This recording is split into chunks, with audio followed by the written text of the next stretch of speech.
What's going on? It's Frankie on football here. Listen, we're gonna jump straight into it. A lot happened this week, but I want to hone in on one game in particular.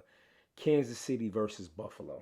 Oh my goodness, the dramatics behind this game. First and foremost, for those of you that remember recent history, this only became somewhat like an overnight rivalry between these two teams. They don't have no real bad blooded history to go on.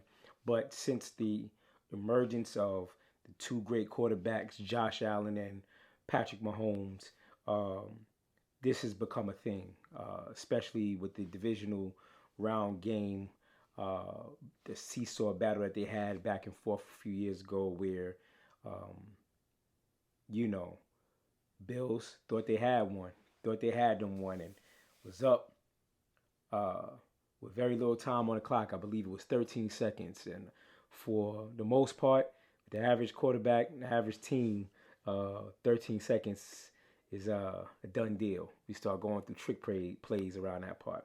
But as we all know, take you down memory lane real quick, Patrick Mahomes, when he had Tyreek Hill, was able to complete a few passes over the middle, one big pass over to Travis Kelsey, get them in the field goal position. They score a field goal. They go to overtime, and him and Travis Kelsey, Pat and Travis Kelsey scored a game-winning touchdown.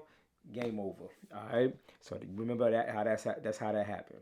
Okay. So we have this rivalry that's going on right now with them twos. It's always a big game to watch. So this past weekend you have Kansas City versus Buffalo. Similar situation, but a lot more time left on the clock. 1 minute left on the clock. Right. What does Patrick Mahomes do in Patrick Mahomes fashion? They dial up a play to get it to Travis Kelsey, who I don't understand for the life of me is always fucking open. Always.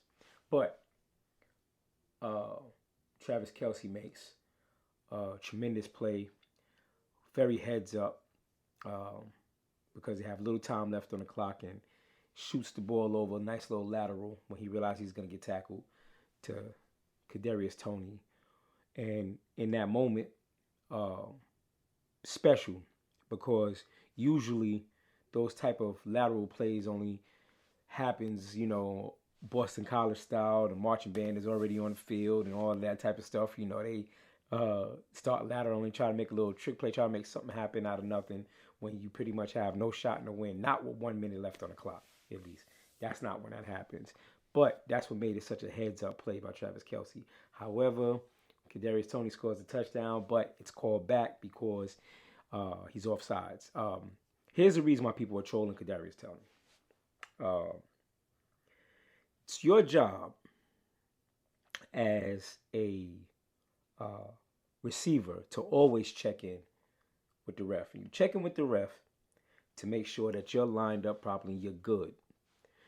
One thing about checking in with the ref, you don't just look at him and check in, or you check in and you wait for him to confirm to tell you that you're good. You don't just do what Kadarius Toney did, which was look, say, he basically told him, I'm good. I'm good. No, you weren't, bro. That boy was lined up basically over the defense. He was basically on the defensive side of the ball.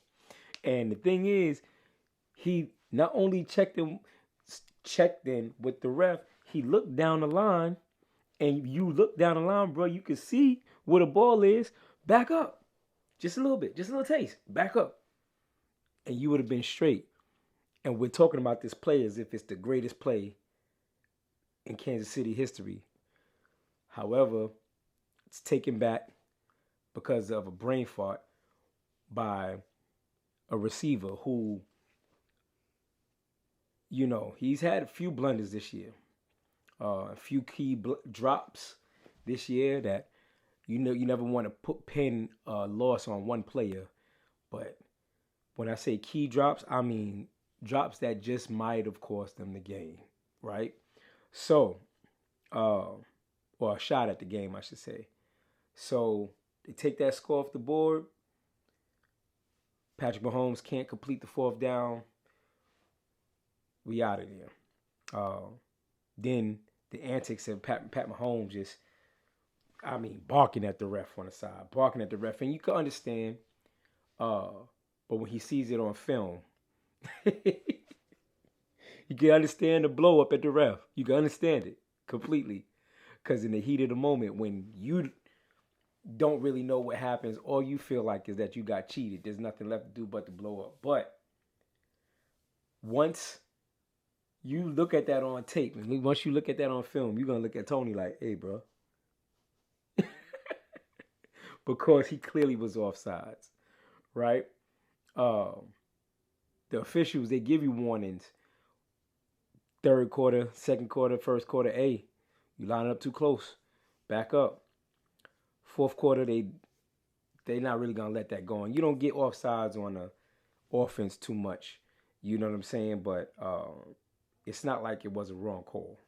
You know what I'm saying? Shannon Sharp had made a comment on his Nightcap podcast when he was talking to Ocho about uh, how they robbed Kelsey of a very monumental moment.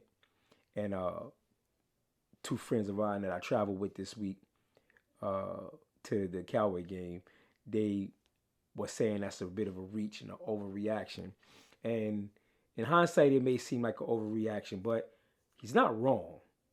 He's not wrong because, again, those sorts of plays are only really dialed up when Hail Mary is not even an option. Now we got to go and do some annexation of Puerto Rico type shit and just keep handing the ball off. Hopefully somebody breaks and makes something happen, which very seldomly works.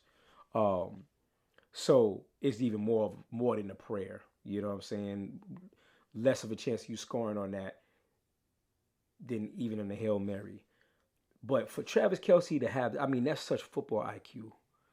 Such football IQ. He could have went down, saved the clock, trying to save the clock, and come up and spike the ball, got the first down, blah, blah, blah.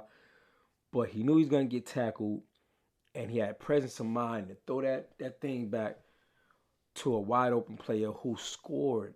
And we are no longer talking about that. It's a would-be moment now. We're no longer talking about how great of a play that was. It would have just added to the legacy of the great tight end that Travis Kelce already is. So I do agree with Shannon. It's not going to kill his legacy, but it was just another notch in the belt for Travis Kelce. Is unfortunately taking off, but he'll be fine. Ain't nobody crying, but I do agree with Shannon a little bit on that. It's not that much of a real overreaction, but it's not looking good for Kansas City, man. They can't get it together. It almost seems as though the absence of Tyreek Hill had like a year delay. We looked at it last year and said, hey, Kansas City still made it to the Super Bowl. So, shit, was it them that was going to be missing Tyreek, or was it Tyreek that was going to be missing them? Which way was it go? Which way did it go? And now this year you see Tyreek Hill about to break the record for the first receiver to have 2,000 yards in a single season. And Kansas City struggling on the offensive side like hell. You know, their receivers, most of the receivers outside of Travis Kelce have feet for hands. These dudes out here dropping every damn thing. All right, they've lost a few close ones due to this receiver issue that they have, and they're out here making Superman look like Clark Kent. You know what I'm saying? Mahomes ain't on nobody MVP voting list this year, and that's crazy to say. You know what I'm saying? Seems like he would be 1 through 5 every year prior to this year. So, man, listen, I want everybody to comment when they get a chance. You can check this out on YouTube. Always check this out on IG as well, and all your streaming devices. So listen, holla at me as always. Leave a comment. Let me know what you think if you have anything to add or if you disagree with anything I'm saying. Like always, you can always leave it in a comment. I'm here for it. Love to go back and forth with y'all. All right. But meantime, in between time, I'll holla at you next time to the next topic. All right. Peace.